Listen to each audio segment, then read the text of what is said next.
Hello, and welcome to our very first official episode of the Bells and Balance podcast. I'm your host, Danny Claire. I say first official because I did a bonus episode just to kind of kick things off this past Sunday, which was June 3rd. And that was really just to introduce the show, to give you a little bit of my background, why I started the podcast. So if you're interested in learning a little bit more about what the show is all about, you can go back and listen to that broadcast as well. But tonight, for our very first real episode, I'm going to be talking about motivation. And the reason I chose this as my first topic to discuss is because it's just one of those things that comes up all the time. And in my work with women, whether it's to help them lose weight or helping them build their businesses, or, I've had friends and colleagues who wanted to go back to school, who needed to finish a degree, maybe who wanted to advance in their career, make a career change. Whatever that goal is for you, motivation is going to be a really big part of it, because if you're not motivated to do it, whenever it gets hard, which it is going to get hard, and we will talk about that tonight, you're going to just give up. And so what's the point? So the very first thing that I always start with helping women to find their motivation is to really get to the core reason why they want to achieve that goal. So for example, for me, my weight loss and my health goals really have to do with my own health. I'm a thyroid cancer survivor. And so it's really important to me to stick to some sort of nutrition plan, a healthy nutrition plan involving whole foods, and to be very active, because I feel my best when I do that. And I am able to show up better for my family, for my friends, for my job, for my coaching, all of the different things that I do. So that's a really important why for me, is that if I don't do these things, I'm not going to feel as good. If I am not at a healthy weight, I am not going to feel as good. So that's just one example, but there are just so many different whys. I just call them your why. There's so many different variations of that, and it's very personal. So the first thing that you would want to do is sit down and think about your goal and think about why it's important to you, and continue drilling down. So you don't just stop and say, like, well, I want to lose weight because I want to look good. Why do you want to look good? What does that mean to you? What will it mean to your life? How will it impact you? How will it impact those around you? How will it make you feel? How will you feel when you actually achieve the goal that you are working toward? And just drill down until it's very, very specific. And the best thing to do is write it down on a piece of paper, or maybe if you're somebody who likes to journal, or even if you blog, or if you're a list maker, everyone is different. So whatever works for you, write it down. And then on the days when it gets hard, you can pull it out and you can read it again, because it's not always going to be forefront in your mind. Like, yeah, you might know why you're doing it, and you might know that you've been through this process of figuring out why, but you're not always going to be thinking about it. So pulling out that piece of paper, reading it, getting back into that mindset of this is why this is important to me, is going to help you to get through those hard days. When you have a big goal, like maybe you have a large amount of weight that you want to lose, or maybe you're training for a race that is going to take a long time to get there, break it down into chunks. So for example, I am a Beachbody coach, and I do want to sort of preface this by saying that this podcast is in no way about Beachbody. It's not about business for me. It's not about selling or anything like that, but it's a huge part of my life and a big part of my world, so I will talk about it quite a bit. I am currently following a program called 80-Day Obsession. If you turn on your television, scroll through Facebook, look on Instagram, you will probably see a lot of references to that program, because it's one of the newer ones that's recently come out. It's very popular. People have had great success on it. However, it is a very long, very difficult program. It runs for 13 weeks. Which tends to be a little bit longer than some of the other programs, like 21 Day Fix. Some of the more recent programs have been like maybe 3 weeks, maybe a month. Some of them have been 2 months, but this one is 13 weeks. It's a little bit longer than 3 months. So that was sort of a challenge for me, because at first I really wanted to do the program, but I was a little bit concerned about the length of time. But it is broken down into phases. And I even look at it as, let me get through this week and let me get through the next week. So instead of just looking at like, oh my gosh, I have to do this for 3 months, I break it into chunks. So that's one example. If you're going back to school and maybe you have 2 years to finish your degree, break it up into those semesters, or break the semesters in half, and just look at like, I need to get through to midterms, and then look at from midterms to finals. Don't look at that huge 2 years, because it just gets so overwhelming and it seems so daunting that it's just going to overwhelm you. So make sure that you're breaking it up.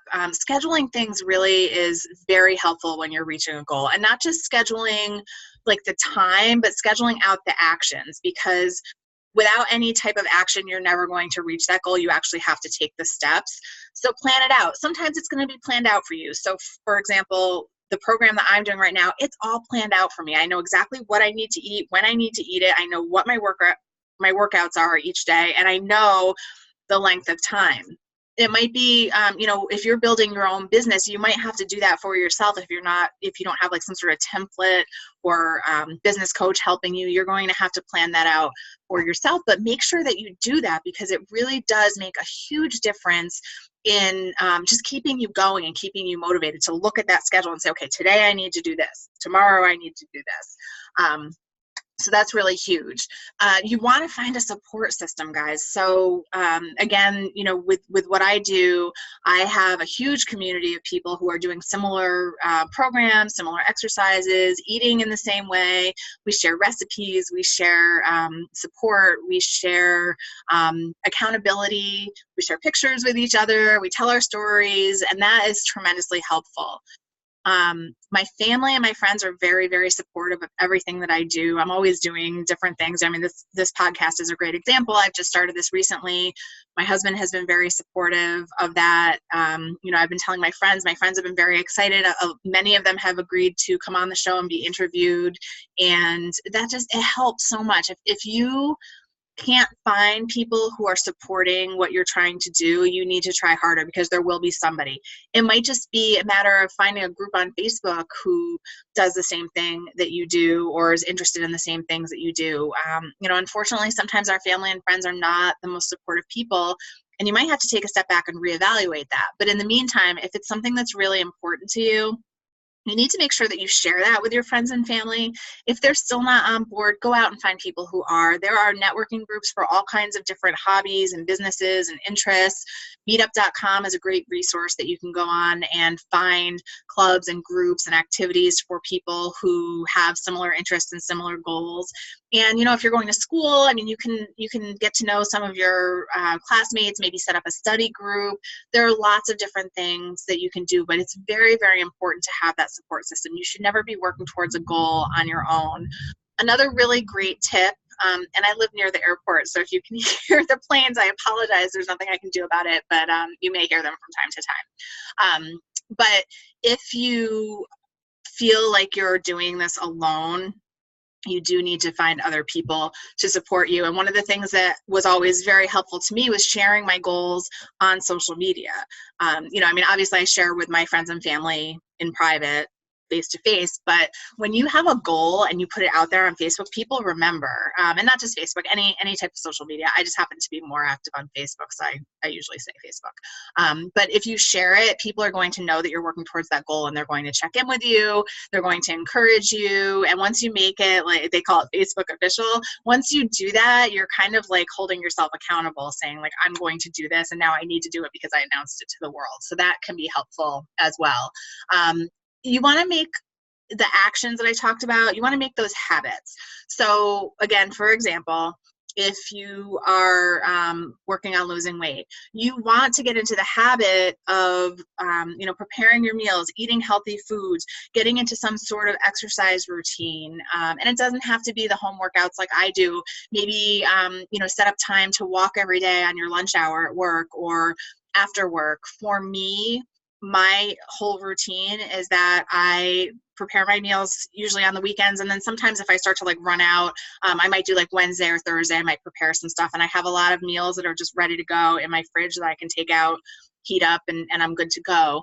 And I work out every single morning before I go to work. I usually am at work by 9 o'clock. I work about 20 minutes away from my home, so I have a short commute. But I get up, I usually prepare my food, I eat something, might catch up on like email or messaging, and then I'll go downstairs. I have a home gym that's set up, and I will go downstairs and I will do my workout. I do it every single day, first thing in the morning, because that is my routine. And if I don't do it, it kind of messes up my whole day. So I know that that's part of my routine. The other thing that helps me to stick to that is that I'm on a schedule because I'm doing a specific program. So I know that if I skip a workout, it's going to mess up the whole rest of the program for me. So again, that's why that scheduling piece of it is really important, because you don't want to get off track. And so if you actually have something written out, whether you write it or whether it's prescribed to you, having that schedule to stick to is really going to help you to continue taking those actions each day to move you toward those goals. And it's just really about dedication. You know, I mean, the more that you get into the habit of it, it just takes discipline and dedication. There are days when I do not feel like getting up at 6 o'clock in the morning and going downstairs and working out. Because of my health conditions, I am tired a lot. And I mean, a lot. And especially recently, I don't know what's going on exactly, but I've been a little bit more tired than normal. But it's still something that I know if I don't do it, I'm not going to feel as good. I'm actually more tired when I don't exercise. So I know all of those things. So when my alarm goes off and I'm laying in bed and I'm like, oh, I'm so comfortable and I don't want to get up, I'm so tired, I start to remind myself of those things. If you don't get up and do that workout, you're going to feel worse, and you're going to be mad at yourself, and you're going to screw up your whole plan, and on and on and on. So if you can start to get in the habit of telling yourself those things and holding yourself accountable, that's going to help a ton. Belief is a huge, huge piece of motivation, because if you don't believe that you can do it, then you're going to lose your motivation like right away. There's no way that you're going to continue to stay motivated and working toward whatever that goal is that you have if you don't believe that you can do it.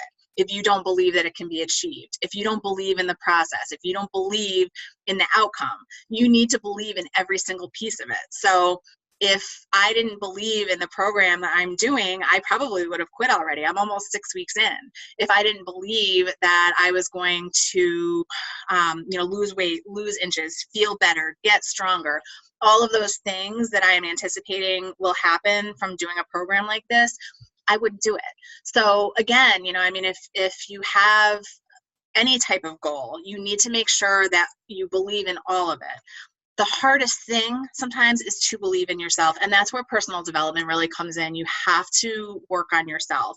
If you have something that you want to do and you're kind of like, I would love to do it, but I just don't think I could, or, I don't have the right personality, or I'm not good at that. Or if you have any of that type of self-talk, you need to do some personal development. What personal development is just working on yourself. And that can be through reading books. It could be through listening to podcasts like this, or audiobooks. It could be watching motivational videos.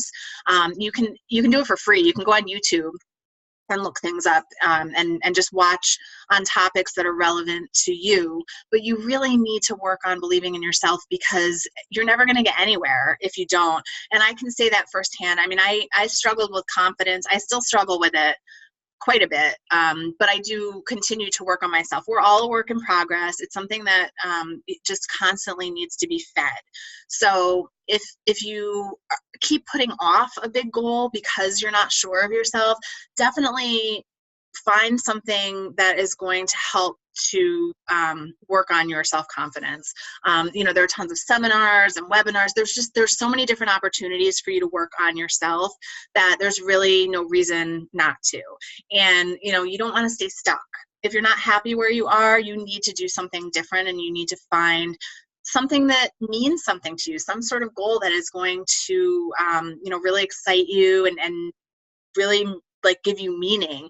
And that's not to say that it's not going to be hard. Like I said, even when there's a goal that you're really excited about, still those actions sometimes are going to be like, oh, I don't want to do it. I don't want to get out of bed today. I don't feel like studying or working or driving to this place or whatever it is.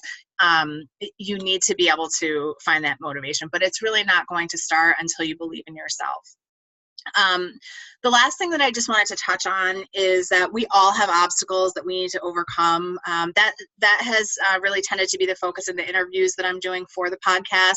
Those will air every Thursday. Crystal Ellis is going to be our first guest on Thursday evening, and she has been a client of mine for probably about a year or so now with Beachbody and doing the programs and the nutrition. And she has a debilitating foot issue that makes it difficult for her to even stand. So we will talk about that and talk about how she has overcome it, but she does have weight loss goals and she does have health goals. And she could have just said, you know what? I can't work out. It hurts for me to stand. I can't walk. I can't jump. I can't run. I can't do anything. But she didn't, and she found something that is working for her, and she's doing it. And so that's something that we talk about and that you'll be able to hear about on Thursday evening when you tune in. But everybody has obstacles, you guys, and that's something that you really need to take a look at and evaluate and figure out how you can overcome it. Like I said, I have health issues. I'm tired a lot. I work a full-time job. I have a business on the side. I have this podcast now. I have a family. I have 2 children. I have so much going on, but I find time to do the things that are important to me. Sometimes it means waking up a little bit earlier in the morning. Sometimes it means staying up a little bit later at night. Sometimes it means sacrificing things that I might rather be doing, but I find a way to make it happen. And I'm not any more special than any of you guys are. It's just a matter of prioritizing. So if there's something that you really want to do and you keep saying, well, I don't have time, try saying that's not a priority and see how that feels, because that can kind of shift your mindset around it.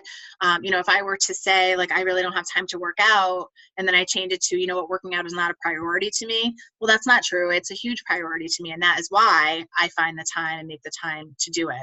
So no matter what that obstacle is, whether it's health issues or maybe you work a full-time job and don't really have a lot of time, maybe you have children and they take up a lot of time. Maybe you don't have a lot of money and you're not really sure, how to get that business off the ground that you really want to start. There are so many ways to overcome these obstacles, and sometimes it's just a matter of sitting down and brainstorming ideas, whether how crazy they are or not. Just make a list. I'm a list maker, so you'll hear me say make a list or journal, because I do that a lot. But it does help me to really get that stuff out of my brain onto paper, and just to get it out there so I can look at it. So brainstorm some ideas on how you can overcome whatever the obstacle is. If it's a health obstacle, and I do have to say this, whether it's an injury or some sort of physical condition or illness, please make sure that you double check with your doctor before you do anything physical. It's really important that you not hurt yourself or make things worse. So if you're going to do something like what I mentioned with Crystal, that she found an exercise that worked for her, make sure that you are checking with your doctor on that, because that's really important that you not make things worse for yourself.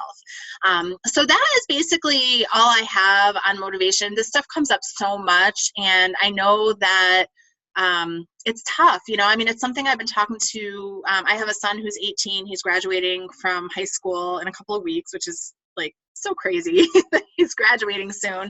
But he struggles with motivation, and we have this conversation, quite often. And what I usually tell him is that, you need to find something that gets you excited. And it doesn't always mean that you're going to jump out of bed every day and say, I can't wait to do this, because there are going to be days that are harder than others. But when you find a goal that is really meaningful to you, it makes that whole journey and that whole process so much better. So, that's why I'm a huge proponent of finding your passion. My passion is working with women. My passion is health and fitness, and sort of marrying those two together, which is sort of where this podcast came from. But because of that passion, it drives me to do all of these things, because it's very meaningful to me. It means a lot to me. So, find your passion, follow it. It doesn't have to be a full-time job. It can be a hobby. It can be a side business, but, really focus on that. Create a plan for yourself and follow it. So I really hope that this was helpful. Really excited to share Crystal's story with you on Thursday. If you are a woman who has a story that you would like to share, you can email me at bellesinbalance@gmail.com, and I will be in touch to talk to you about possible topics, hear a little bit more about your story, and see if it would be a good fit for the show, because I really love sharing these stories. I think they're very inspiring, and it's really helpful to hear from real people, real women who are, going through these struggles and overcoming obstacles, and just making a difference in their own lives and those around them. So thank you guys for listening, and we will see you on Thursday.